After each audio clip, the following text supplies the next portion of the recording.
दोस्तों नमस्कार, मैं राजकुमार मौर्य प्रखर इंडिया यूट्यूब मंच पे आपको बड़ी खबर दे रहे हैं।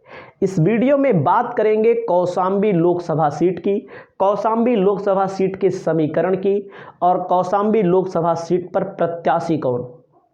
कौशाम्बी लोकसभा सीट पर प्रत्याशी होंगे समाजवादी पार्टी इंडिया गठबंधन की ओर से इंद्रजीत सरोज। इंद्रजीत सरोज आपको दिख रहे हैं, इस समय समाजवादी पार्टी के राष्ट्रीय महासचिव हैं। राष्ट्रीय महासचिव बड़ा पद होता है समाजवादी पार्टी में। राष्ट्रीय महासचिव स्वामी प्रसाद मौर्य हैं, राष्ट्रीय महासचिव शिवपाल सिंह यादव हैं, राम गोपाल यादव भी हैं। तो आप समझ सकते हैं कितना बड़ा कद है समाजवादी पार्टी में। कौशाम्बी लोकसभा सीट, जहां मंझनपुर विधानसभा सीट आती है, जिसके अंतर्गत सिराथू विधानसभा सीट आती है, बाबागंज और कुंडा विधानसभा सीट आती है, कौशाम्बी विधानसभा खुद आती है। तो कहने का मतलब है 5 लोकसभा की सीटें हैं कौशाम्बी विधानसभा में। 5 लोकसभा की सीटों में अभी फिलहाल 2022 में जब विधानसभा का चुनाव हुआ तो भारतीय जनता पार्टी को एक भी सीट नहीं मिली है इस लोकसभा सीट में। कौशाम्बी लोकसभा सीट में 5 विधानसभा सीटें आती हैं, एक भी सीट पर बीजेपी का कब्जा नहीं है। 3 सीटों पर समाजवादी पार्टी का कब्जा है, जिस पर मंझनपुर से इंद्रजीत सरोज विधायक हैं, पूजा पाल भी विधायक हैं उसी लोकसभा के अंतर्गत विधानसभा सीट से।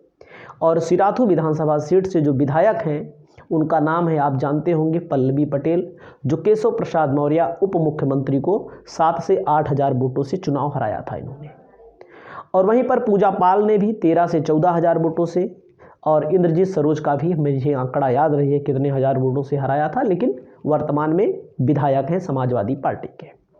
वहीं पर बात करते हैं प्रतापगढ़ जिले की 2 सीटें जाती हैं, उसमें कुंडा पर राजा भैया का कब्जा भले है, लेकिन कुंडा पे अगर कोई दूसरा नंबर का प्रत्याशी था तो वो थे गुलशन यादव। 20-23 हज़ार वोट से, ऐसे 22-23 हज़ार वोट से चुनाव हारे। तो दूसरे नंबर पर जो वोट है वहीं पर कुंडा से मैंने आपको बता दिया गुलशन यादव। वहीं पर अब बात करते हैं बाबागंज विधानसभा भी कौशाम्बी लोकसभा में आती है। बाबागंज विधानसभा SC ST के लिए है। यहाँ पर विनोद सरोज विधायक हैं। विनोद सरोज विधायक भले हैं जनसत्ता पार्टी के, यानी कि राजा भैया की पार्टी के, लेकिन 2 नंबर का जो कैंडिडेट था, जो 16,000, 17,000, 20,000 ऐसे वोटों से हारा हुआ है, वो भी समाजवादी पार्टी 2 नंबर पर थी। तो इस लोकसभा सीट का जो हाल है लब्बो लुबाब आप देख सकते हैं। बीजेपी का एक भी विधायक नहीं है, जनसत्ता दल पार्टी का 2 और समाजवादी पार्टी का 3 विधायक। तो इस सीट पर पूरा का पूरा माहौल इंद्रजीत सरोज के पक्ष में है। 2019 के लोकसभा चुनाव में भी इंद्रजीत सरोज चुनाव लड़े। यहाँ पर 30 से 32-33 हज़ार वोट, ऐसे 32-33 हज़ार वोटों से चुनावी हार होती है। सपा बसपा का गठबंधन था, तब भी यह सीट समाजवादी पार्टी के लिए एक अच्छी सीट मानी जाती है। और गठबंधन नहीं था 2022 में, तब तो आप खुद देख लीजिए, बीजेपी एक भी विधानसभा सीट नहीं जीती, और वहीं पर सपा 3 विधानसभा सीट, राजा भैया की पार्टी 2 विधानसभा सीट।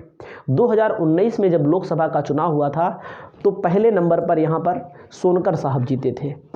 विनोद सोनकर है नाम है उनका, शायद विनोद सोनकर चुनाव जीते थे।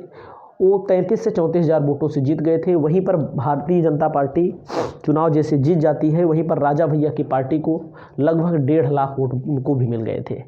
तो ये पूरा का पूरा समीकरण है। यहाँ से एक बार फिर मैं आपको बता रहा हूँ, इंडिया गठबंधन के लिए काफ़ी मजबूत स्थिति देखने को मिलेगी। चाहे कौशाम्बी हो, चाहे प्रतापगढ़, आप देखें प्रतापगढ़ सीट पर भी एक पटेल चुनाव लड़ेंगे, जो शिवपाल सिंह पटेल चुनाव लड़ रहे हैं। इनकी भी स्थिति बहुत ही मजबूत इस समय नज़र आ रही है, क्योंकि प्रतापगढ़ लोकसभा सीट में भी 2 विधायक समाजवादी पार्टी के, 2 विधायक बीजेपी के, जिसमें एक अपना दल का है और एक कांग्रेस का।